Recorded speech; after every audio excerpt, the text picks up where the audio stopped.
Sweet victory finally for rain or shine in the Governors Cup. Now can this victory spark a winning run for the E-Panthers? Let's find out. Joining us right now to go all out on this story is the one and only head coach of the rain or shine Lasso Panthers, Coach Yeng Guiao. Coach, good morning. Welcome back to the show and congratulations. Ganda ng ngiti mo ngayon, Coach.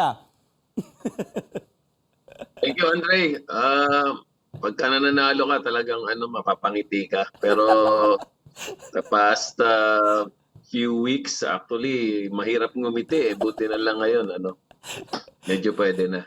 Pati, syempre, pag panalo, asahan mo nang tatawagan ka namin, guest ka kagad dito sa CNN Philippines sa Sports Desk. Coach, nainip ka ba pagdating sa... kasi I can't remember a time na yung under kay Coach Yeng Guiao, any team for that matter, na nag-start ng ganun, yung sunod-sunod na talo. You can correct me if I'm wrong. Pero ito, 0-4 in this conference. Medyo nainip ka ba dahil sunod-sunod yung pagkatalo nyo to start this conference? Medyo you worry, you think about the possibilities, no, na masasayangan ka doon sa opportunity. You know you have a good team, no. This is not a bad team actually, no. So yung 0-4 medyo nga. Mapapaisip ka talaga, no? Mapapaisip ka talaga. So, we changed our import. Yeah. Alam mo, in fairness to Michael Qualls, he was producing the numbers. He was trying his best to get us a win. But sometimes, hindi talaga nag-fit, no? It just doesn't fit. So, and also, imports are the most convenient, most convenient scapegoats. No? Kumbaga, mas madali silang palitan no? To make an impact sa team. Kaya we had to make that decision. It's a painful decision every time. But it's a good thing. No? We got Greg. He produced in his first game. And actually, itong si Greg, matagal na namin tinitignan ito. No? Noong 2016 pa, he came to the Philippines to play for us in the 6'5" import. Yung limitation nun sa height, 6'5" pa. Hindi siya pumasa, 6'5" and 1/4 siya. So, ngayon, naging 6'6", so now he can play for us. No? So, we've been really looking forward to having him as our import. Ito nga si Greg Smith. Sabi mo, inamin mo nga, we heard you in the post-press conference, Coach, sabi mo na kumbaga out of shape pa, you were surprised, may doubts ka. But yun nga, he seemingly exceeded your expectations in this game. Ano yung signs dito sa nakita mo kay Greg Smith moving forward, Coach Yeng? Dahil alam naman natin pag, di ba, pag sabi mo nga import sila yung parang scapegoat. Pero to si Greg Smith, so far so good in his debut here. Ganda nung pinakita. Ano yung mga nakita mo, Coach Yeng, na ito yung numbers niya, 38.6 rebounds, 5 assists in 34 minutes. He was 5 of 8 from downtown last night. Yes, actually very encouraging numbers. No, we saw that he can shoot the three. No, alam mo naman sa akin, gusto ko syempre yung mga big men ko. Actually, lahat sa team namin gusto ko may weapon sila. No, being able to shoot that 3-point shot. So this guy can really shoot the three. He can defend. Actually, last quarter, sabi ko sa kanya, siya na yung tumao dun sa import ng kabila kasi sobrang galing din nung si Troy Williams. But he was able to make life difficult for Troy Williams in the fourth quarter. So, dun sa head-to-head nila, 11 points siya in the fourth quarter, 6 points lang si Troy Williams. So, he won out in the fourth quarter. And that's the key to me, I think. No? Kasi talagang dinodominate ng import ng Blackwater yung yung touches nila, yung bola. So, that was really very important to find somebody who can match up with him. Gabe and Nick actually did a good job, no? Kasi yung first game nito, grabe din ang produce nito. They gave him 32 free throws, so I thought we had to learn our lesson from that. No, hindi naman namin pwedeng bigyan ng 32 free throws itong si Troy Williams when we played them. Siguro another thing, kasalanan ko na rin, he did not rebound that much looking at his numbers. But we assigned him to somebody who can play outside. Si Ular kasi Ular, also is a three-point threat. So hindi siya masyadong nailalagay sarili niya sa rebounding position. Maybe that's why his rebounding numbers were low. Yeah. But overall, he found his teammates. No, he had a couple of assists. He was making good decisions. Another thing siguro is the free throws. No, I know he can shoot better than the 60% free throw percentage he had last night. So may improve pa tong si Greg Smith. You think he's the guy already? Alam ko, sabi mo nga, easy to replace him on import, but the way you saw him, first game, in his, di ba sabi, first impressions last, you think that impression he made last night in that first win in 5 games so far sa Governors Cup, that, kumbaga, dahil na-surpass niya expectations mo, in a way, Coach, tingin mo that can, ito magtuloy-tuloy na to si Greg Smith na siya maging import nyo the rest of the way? I'm hoping.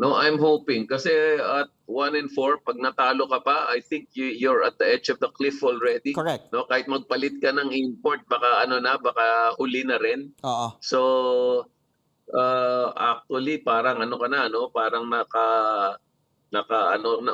you're actually committed to him, because if you lose once or twice, you're actually on the verge. So if you change import at that point, there's going to be some adjustment period. There's going to be some siguro chemistry issues with the team. Mahirap na eh. So palagay ko we will take our risk and play him throughout na lang this conference. Yeah, you're I hope he's the right guy for us. Yeah, well, sana. He's actually, Rain or Shine is on the outside looking in right now, 1-4, just right behind Terra Firma, 2-3. So number 9 kayo so far. Kaya pa naman, but sabi mo nga, you have to win now. Santi Santillan, Coach. While, syempre, bata pa eh. Alam naman natin what he can bring to the table ever since his UAP days. And siguro kulang pa sa consistency yung bata. Pero malaking improvement niya, especially when you also said a few games ago, Coach, na the team misses him and Gian Mamuyak. These are two very vital defensive pieces. And tingin mo, Coach, nakatulong yun kay Santi in terms of, gaining more confidence nung nalaman niya that you said that na the team misses a Santi Santillan and also a Gian Mamuyak. I think so. No, I think the way Santi played last night, he was, of course, scoring. At the same time, my instructions to him then was if he was forced to switch on the import, that would be his role now to stop the import. Kasi they're forcing switches on us yung mga big men namin to try to take out si Greg nga on Williams. And they were holding their own. He was holding his own against the import if ever the switches happen. So not only was he contributing offensively, he was also contributing defensively. He had some good assists. Crucial yung pasa niya sa corner kay Nick, kay Nick Demusis. Nick hit a 3-point shot. I think that's the one there. And that pass came from him. He made that good decision. So he's actually getting better, making making judgment calls and finding his teammates. Overall, improving his game. Well, si Gian wala pa, namimiss din namin si Gian kasi na-bruise yung foot niya. He has a bruised foot. But I'm hoping that he can get better and be able to contribute also the next game. Well, Coach, your next game will be against... Wala rin pala si Mike. Si Mike Nieto. Mike Nieto is also not able to play for us. But we're hoping to complete our lineup the soonest possible time. And once you complete yun, may mga bata ka, and then you have your veterans, James Yap also playing again. Tas Big Bo is still there. Sina Gabe. Okay, Coach, next game nyo against Terra Firma. Siya nga kasunod ninyo. Terra Firma is 2-3. Kayo 1-4. This conference, syempre, this conference, Meralco, Blackwater, yan yung medyo natitisod na ng Terra Firma. Ano yung nakikita mong challenge against when you face Terra Firma, Wami Chongson, who also once played for you? I think he will be motivated when he plays against you. What challenges do you see against playing against Terra Firma, Coach, in your next game? I think the Terra Firma game is going to be a really crucial game because siguro towards the end of this elimination round, we will be fighting it out. If we're going to give ourselves a chance, we will be fighting it out with Terra Firma, maybe for the last 2 slots. No? Looking into the future, no, baka kami yung magkakaroon ng parang we'll try to knock each other out of that quarterfinal slot. So if you win over Terra Firma, you have a really good advantage, if that thing happens. So it's a big game for us. Also, by the time we play Terra Firma on Thursday, we would have given Greg another few days of practices, and that would be good for us also. But we also know their import is good.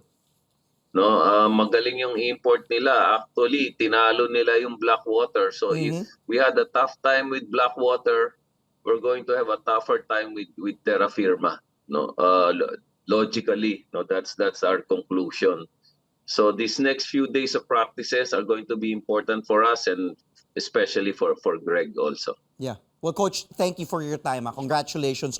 Again, always a pleasure talking to you. Ikaw lang naman ng, kumbaga, malakas ka sa amin. Kami lang mahina sa'yo, Coach. Pero ingat ka. Hindi, kasi practice time namin yung program mo. Buti wala kaming practice today. Panalo kasi. Good luck sa Thursday, Coach. Maraming salamat. That was Rain or Shine, Elaso Painters head coach, one and only, Coach Yeng Guiao. Thank you, Coach.